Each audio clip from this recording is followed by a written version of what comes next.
सुनिए काव्य ग्रंथ, मंत्र, श्लोक, स्तोत्र, भजन एवं धर्म के साथ जुड़ी कथाएं। नारायण नारायण नारायण गोविंद नारायण नारायण नारायण हरिहर नारायण नारायण नारायण श्रीमन नारायण नारायण नारायण गोविंद नारायण नारायण नारायण।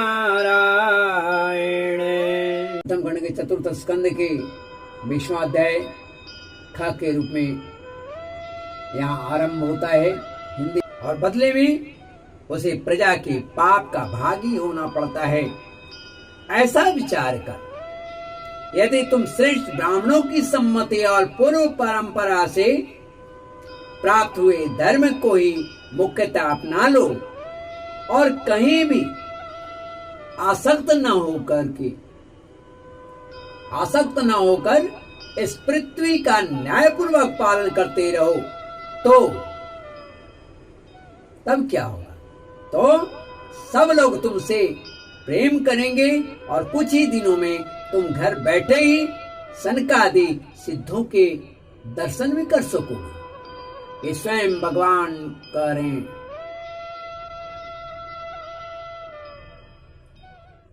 राजन, तुम्हारे गुणों ने और स्वभाव ने मुझको बस में कर लिया है, अतः तुम्हें जो इच्छा हो वह मुझसे वर मांगो। उस क्षमा आदि गुणों से रहित यज्ञ, तप अथवा योग के द्वारा मुझको पाना सरल नहीं है। यहां पर गौर करने की बात है, जिसके पास क्षमा नहीं है वह यज्ञ, तप और भोग योग के द्वारा प्रभु को प्राप्त नहीं कर सकता है। भगवान यहां तक कहते हैं कि मैं तो उन्हीं के हृदय में रहता हूं जिसके चित्त में समानता रहती है, क्षमता रहती है।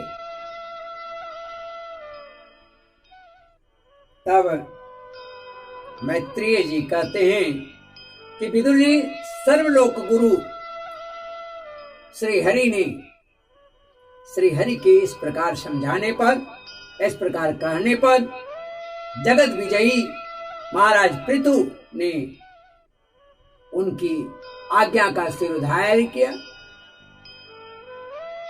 देवराजा इंद्र अपने कर्मों से लज्जित थे और वे लज्जित होकर उनके चरणों पर गिरना ही चाहते थे कि राजा पृथु ने बलपूर्वक उन्हें पकड़ लिया और अपने हृदय से लगा लिया। उन्हें प्रेम पूर्वक हृदय से लगा लिया और मनोमालिन्य, जो मन में मलिनता थी, उसे निकाल दिया।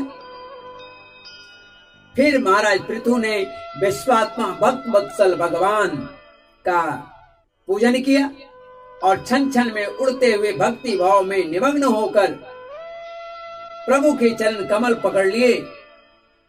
श्री हरि वहां से जाना चाहते थे, किंतु पृथु के प्रति जो उनकी वात्सल्य भाव होता है श्री हरि का, भगवान आदि पुरुष नारायण का, उसने उन्हें रोक लिया।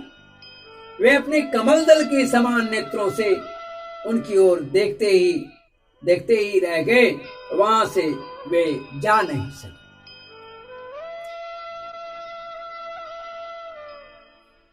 और आदिराज महाराज पृथु सजल नेत्रों में आंसू भर करके, आंसू भर जाने के कारण न तो भगवान का दर्शन ही कर सके और न तो कंठ गदगद हो जाने से कुछ बोल ही सके। उनके हृदय से आलिंगन कर पकड़े रहे, उनके हृदय से आलिंगन कर पकड़े रहे और हाथ जोड़े ज्यों के त्यों खड़े रह गए। प्रभु अपने चरण कमलों से पृथ्वी को स्पर्श के खड़े थे। उनका कराग्र भाग गणेश जी के ऊंचे कंधे पर रखा हुआ था। महाराज पृथु नेत्रों के आंसू पोंछकर अतृप्त दृष्टि से, अतृप्त हो जब आदमी तृप्त नहीं होता है, अतृप्त थे और वैसी ही दृष्टि से उनकी ओर देखते हुए वे इस प्रकार भगवान से कहते हैं। महाराज पृथु, वरान विभो त्वद्वर देशवराद्बुध कथं वृणीते गुणविक्रियात्मनः ये नारकाणामपि सन्ति देहिणां तानेस कैवल्यपते वृणेन च न कामयेनाथ तदप्यहं क्वचिन् न यत्र युष्मच्चरणाम्बुजासव महत्तेमान्तर्हृदयान्मुखच्युतो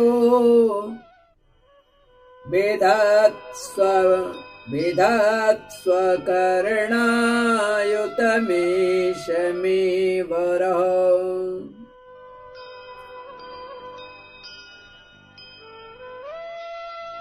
महाराज पृथु कहते हैं,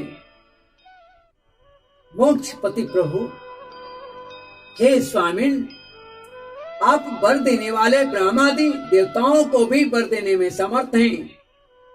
कोई भी बुद्धिमान पुरुष आपसे देहाभिमानियों के भोगने योग्य वस्तुओं को कैसे मांग सकता है? जो जोगी है, जो सन्यासी है, जो सारी परिस्थितियों को जानता है, वो भला कैसे आपसे उन चीजों को मांग करेगा? वे तो नारकी जीवों को भी मिलते ही रहते हैं। अतः मैं इन तुच्छ विषयों को आपसे नहीं मांगता। मुझे तो उस मोक्षप्रद की भी इच्छा नहीं है जिसमें महापुरुषों के हृदय से उनके मुख द्वारा निकला हुआ आपके चरण कमलों का मकरंद नहीं है। जहां आपकी कीर्ति कथा सुनने का सुख नहीं मिलता, वैसा किस काम का। इसलिए मेरी तो यही प्रार्थना है कि आप मुझे 10,000 कान दे, मुझे 10,000 कान दे दीजिए, जिससे मैं आपकी लीला गुणों को सुनता रहूं। हे पुण्य कृति प्रभु, आपके चरण कमल मकरंद रूपी अमृत कणों को लेकर महापुरुषों के मुख से जो वायु निकलती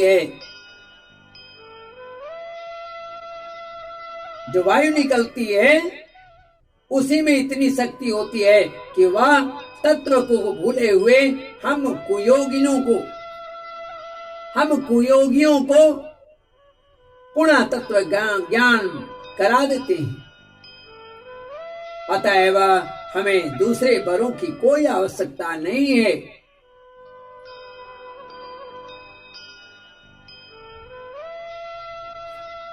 उत्तम कृति वाले प्रभु, सत्संग में आपकी मंगलमय सुयश को, आपकी कीर्ति को बस एक बार भी सुन लेने पर कोई पशु बुद्धि वाला पुरुष भी, कोई पशु वाला बुद्धि रखने वाला पुरुष भले ही तृप्त हो जाए, गुणग्राही उसे कैसे छोड़ सकता है? गुणग्राही उसे कैसे छोड़ सकता है? सब प्रकार के पुरुषार्थों की सिद्धि के लिए स्वयं लक्ष्मी जी भी आपकी सुयश को सुनना चाहते हैं, सुनना चाहती हैं। हे भगवान,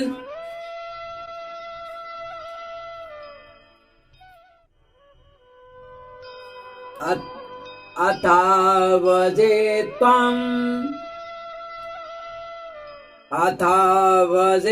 त्वाखिल पुरुषोत्तमम्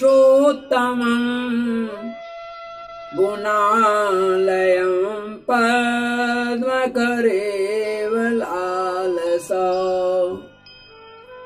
आप्यावयोरेकपति स्पृधो कलिर्ना स्वात्कृतत्वच्च चरणे कथानयो। अब लक्ष्मी जी के समान मैं भी अत्यंत उत्सुकता से आप सर्व गुण धाम पुरुषोत्तम की सेवा ही करना चाहता हूँ, किंतु ऐसा न हो कि एक ही पति की सेवा प्राप्त करने की होड़ होने के कारण आपके चरणों में ही मन को एकाग्र करने वाले हम दोनों में कलह छिड़ जाए। अर्थात कलह किससे? माता जी से और मुझ में। जगदीश्वर, हे जगदीश्वर, जगजननी लक्ष्मी जी के हृदय में मेरे प्रति विरोध भाव होने की संभावना तो है ही, क्योंकि जिस आपके सेवा कार्य में उनका अनुराग है उसी के लिए मैं भी ललायित हूं, उसी के लिए मैं भी ललायित हूं।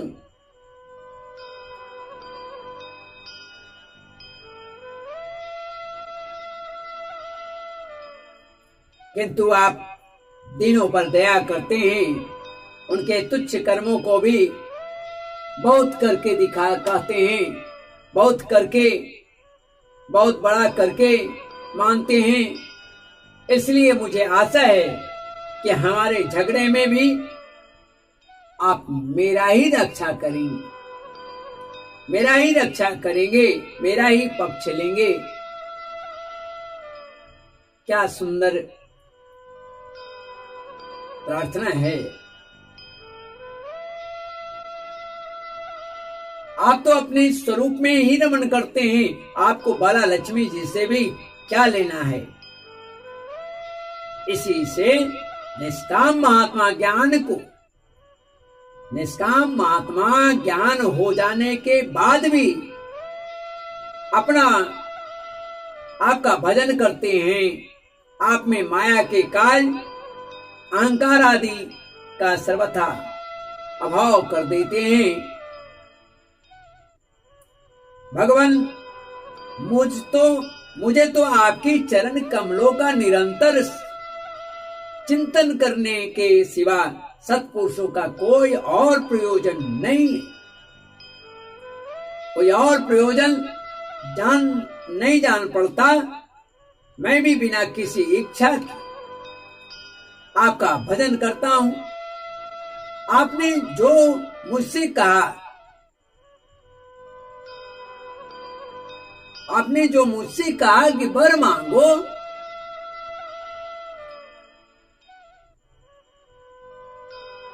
सो आपकी इस वाणी को तो मैं संसार को मुंह में डालने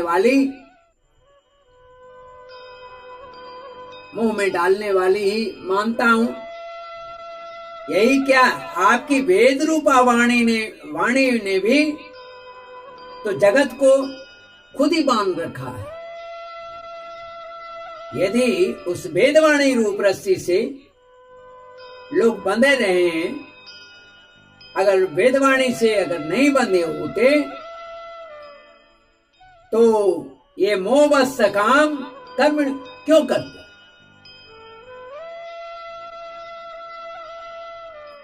प्रभु, आपकी माया से ही मनुष्य अपने वास्तविक स्वरूप आपसे विमुख होकर अज्ञानवश अन्य स्त्री पुत्रादि धनादि की इच्छा से या धनादि की इच्छा करते हैं, फिर भी जिस प्रकार पिता पुत्र की प्रार्थना की अपेक्षा न रखकर अपने आप ही अपने पुत्र का कल्याण करता है, ठीक उसी प्रकार आप भी हमारी इच्छाओं की अपेक्षा न करके हमारे हित के लिए स्वयं ही प्रयत्न करें। मैत्री जी इस प्रकार प्रभु की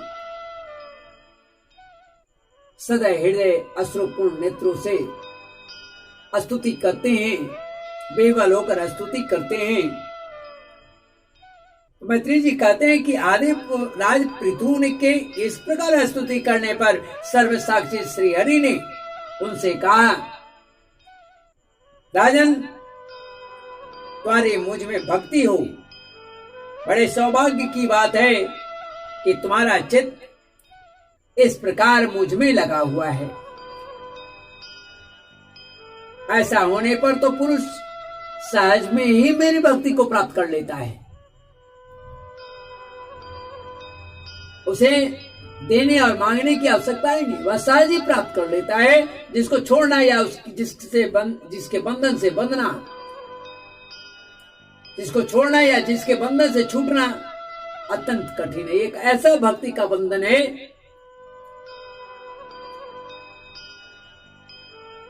जैसे तोड़ा नहीं जा सकता, वह माया को पार कर लेता है,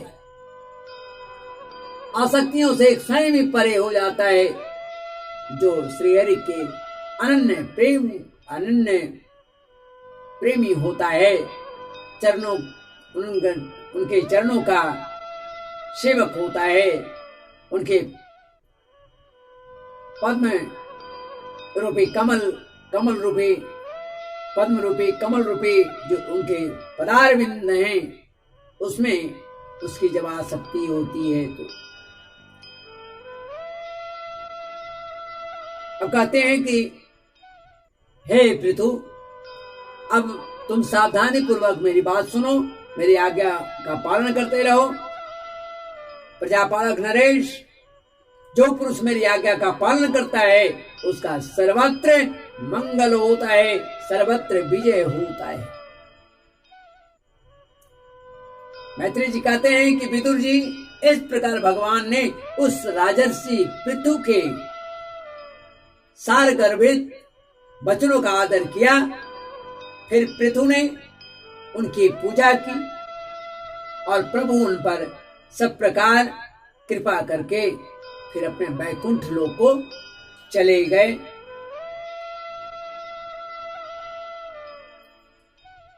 चले नहीं गए बल्कि चलने के लिए जब तैयार हुए तो महाराज पृथु ने वहां जो देवता, ऋषि, पितर,